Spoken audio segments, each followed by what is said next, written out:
Joining me now is Newsweek Senior Editor-at-Large and Article 3 Project Senior Counsel, Josh Hammer. Josh, Joe Biden has not only pardoned his son, this is the most comprehensive, far-reaching pardon I think we've seen.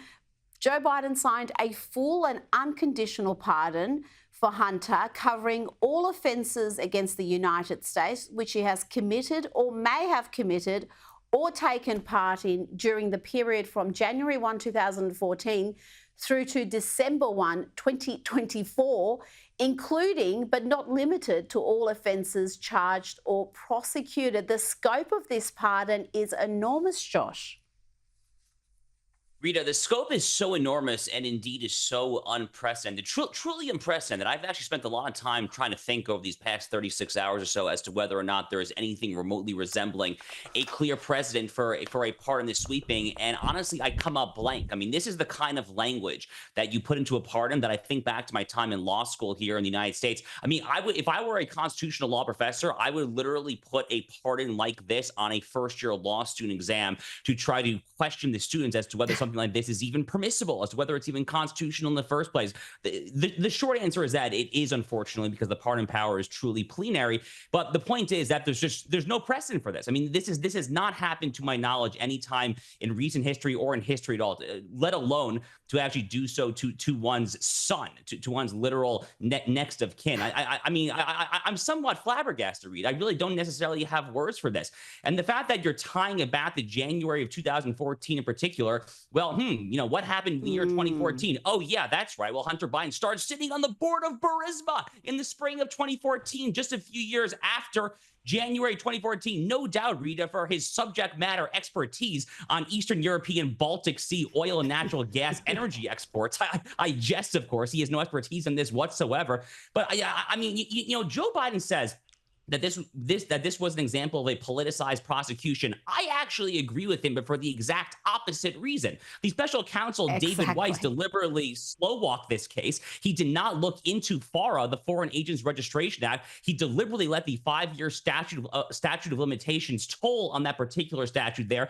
And by the way, he tried to submit a plea deal in the summer of 2023 that was such a sweetheart deal that the federal judge, Mary Ellen Noriega, rejected as just being too favorable to the criminal defendant. As a former federal law clerk, I can tell you, not something that happens every day in court. This whole thing just stinks from top to bottom. The fish rots from the head. The silver lining, here's the silver lining. I'll end on a positive note. The silver lining here is that when Donald Trump comes into power in January 2025, any morsel of credibility that the left had when they complained about Donald Trump's purported abuses of the justice system, it's over. They have no credibility whatsoever. You and I both know they had no credibility with the Jack Smith lawfare to begin with here, but this is the final nail in the coffin. This is really it at this point. They have revealed themselves for the tyrants that they are.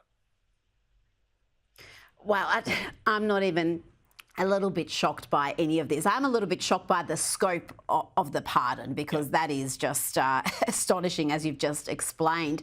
But let's not forget, Donald Trump was impeached for wanting to investigate what actually happened with Ukraine and Hunter Biden and Burisma, just for wanting to have a look at things that are now beyond the justice system, where Hunter Biden has just got this get out of jail free card. And I do wonder whether that get out of jail free card, Josh, is really for Joe Biden himself and other members of the family, because at the end of the day, Joe Biden was the product. This entire pay for access scheme they were running, Joe was at the centre of it. Without him, there would be no money coming in. Yeah, I think you've nailed it. This pardon is only partially for Hunter Biden. It really is a pardon for the entire Biden family in general. Look, there have been many on the right side of the American political aisle, myself included, who have been calling for the Biden DOJ, or excuse me, for the Trump DOJ, that is, to reopen a new special counsel probe into Hunter Biden come day one, to look back into possible violations of the Foreign Agents Registration Act and various other overseas foreign dealings. Now, with this pardon in place here, assuming that it is upheld in court, which again, I believe it will be for better or for worse, But with this pardon in place, you can't do that. And that ultimately is what Joe Biden is trying to do here. I think he's basically taking an action, Rita, to try to make a play for the presidential historians who will write books about his presidency 15, 20, 30 years now. And what he's trying to do is he's trying to preclude his own name and his brother's name, Jim Biden, and I guess Hunter's name, from being revealed in a subsequent deposition or a judicial hearing or a House Republican subpoena investigation. He's trying to obviate all of that with the sweeping nature of this pardon. Little does he know, though, that in doing such a corrupt, a venal, a grossly self-serving, hypocritical thing after months and months of just lying, just not even gaslighting, just straight up lying to the American people over and over and over again, little does he know that he actually has sealed his fate with the presidential historians here in the U.S. That fate, though, is not what he hopes it will be. I do wonder, Josh, whether he's going to be cute now and try to pardon Donald Trump and his ridiculous convictions, the trumped-up charges we saw in New York, which are ultimately going to be reversed on appeal. But do you think he will do something like that? He'll pull something like that in the final weeks?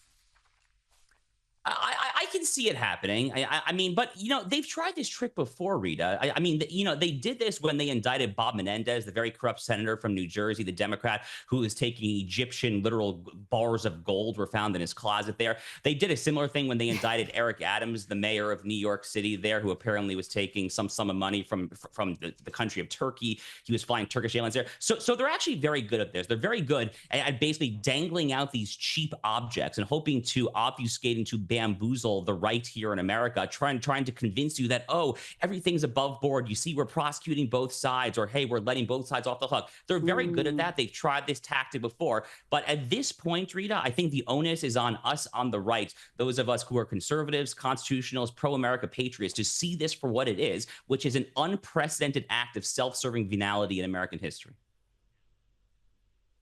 Now, Trump has announced his pick for the head of the Drug Enforcement Administration as Hillsborough County Sheriff Chad Chronister. This man's record is very different to that of, say, Kash Patel, his pick for FBI director, a pick that his voters were absolutely thrilled about.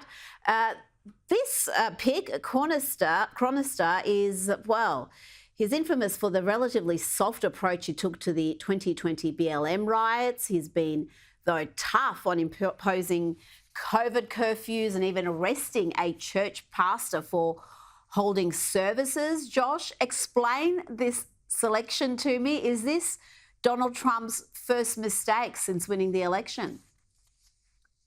Rita, let me first say that not who I would pick to lead the DEA. I mean, let me just put my cards on the table there. Not who I would pick, not who I would advise Donald Trump to pick. I say this, by the way, as someone who takes the DEA's task very seriously. My cousin, may his memory be a blessing, overdosed and died 7 years ago now from fentanyl-laced cocaine, no doubt trafficked across the U.S.-Mexico border. So I take the drug issue here in the United States very seriously. So again, not the man that I would have recommended to Donald Trump and his team to pick if I had my word and my druthers. But I think that Donald Trump is entitled to a very large degree of deference when it comes to people like this who will comprise not just his cabinet, but the DEA is actually then a sub-cabinet, second-tier official. The DEA technically sits below the Department of Justice. The DEA chief is basically subservient to the Attorney General of the United States. And from what I understand, this pick basically came from Pam Bondi, who is Donald Trump's pick for Attorney General. Pam Bondi and Chad Chronister are both Floridians. They're both here in Florida, where I live there.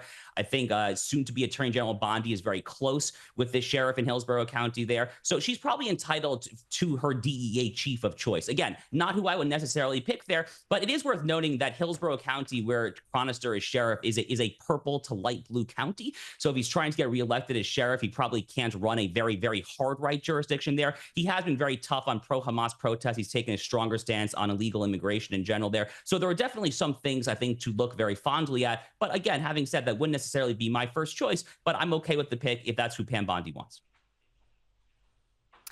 Talking about Hamas and being tough on terrorists, Donald Trump has today issued a stark warning to the terrorists holding hostages.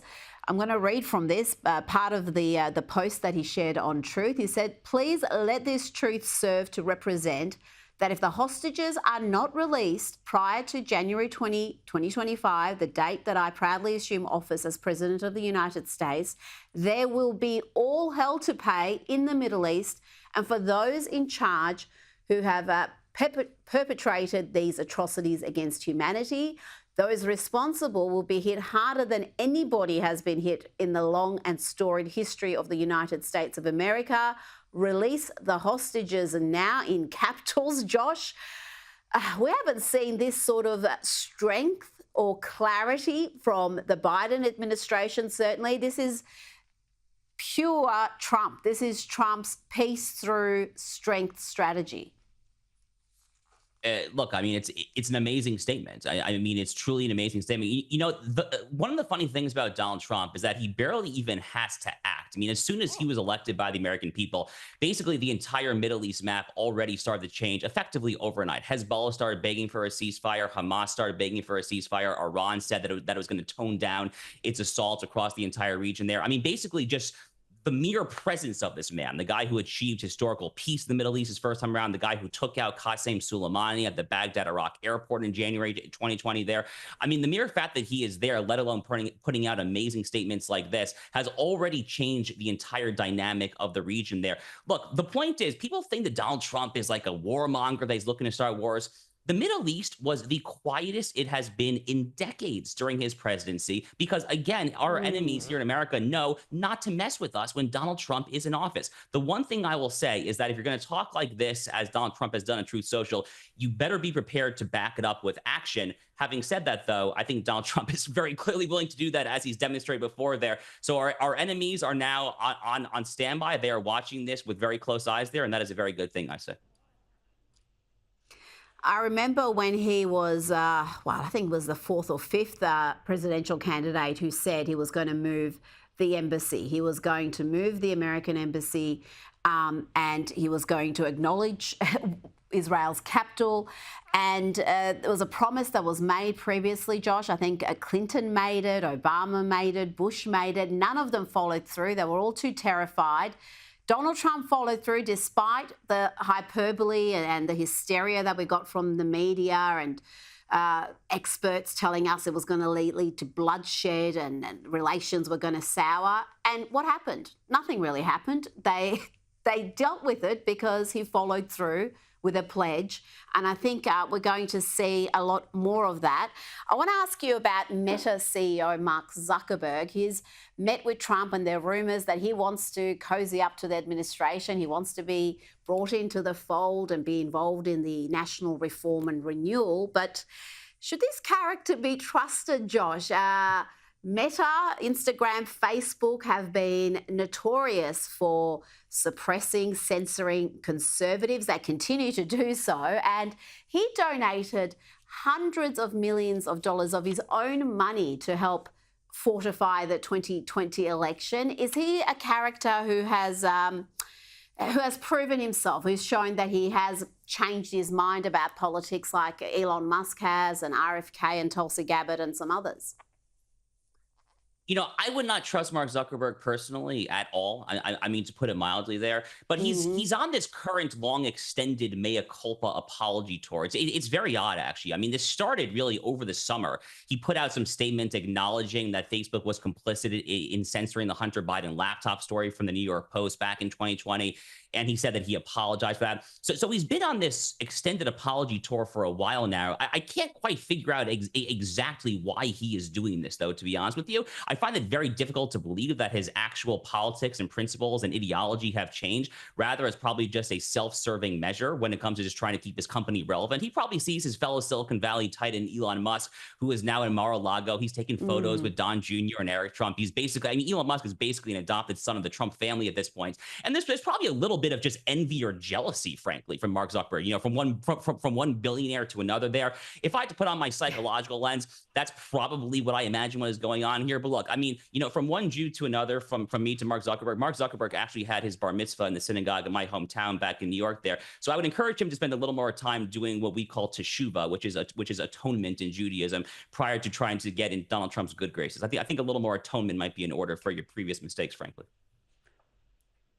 I tell you, I'm with you. I would not trust him as far as I can throw him. And if he actually really has genuinely changed his point of view and woken up to some of the awful activism that he's been party to, then you would think he would tackle that on his own websites, on his own sites, Instagram and Facebook, which are still routinely censoring anything that's right of left. I mean, even centrists are finding themselves getting censored or suppressed there. Before you go, we've got some good news. I've got Conservative commentator Scott Jennings being added to the editorial board of the LA Times, a publication that has been left to far left for a long time. Is this going to have make any meaningful change though, Josh, or is this just a token conservative who's been added so they can pretend to be balanced? So the LA Times, it's worth giving some credit where credit is due. The LA Times was one of the major publications that ultimately refused to endorse in the 2024 election, along with the Washington Post and USA Today. Those are really the big three liberal papers which refused to endorse Kamala Harris or Donald Trump in this election. So the fact that they refused to endorse and now they're bringing in Scott Jennings, it's definitely a propitious sign for the future there. But ultimately, the devil will be in the details there. I want to see what his columns look like. I want to see those voices actually represented on the editorial boards, in-house editorials. I actually published one op-ed myself at the LA Times about 4.5 years ago now. I haven't bothered to try again. It's been a very long time since that was a hospitable place to publish conservative commentary. So I guess, the proof will ultimately be here in the pudding.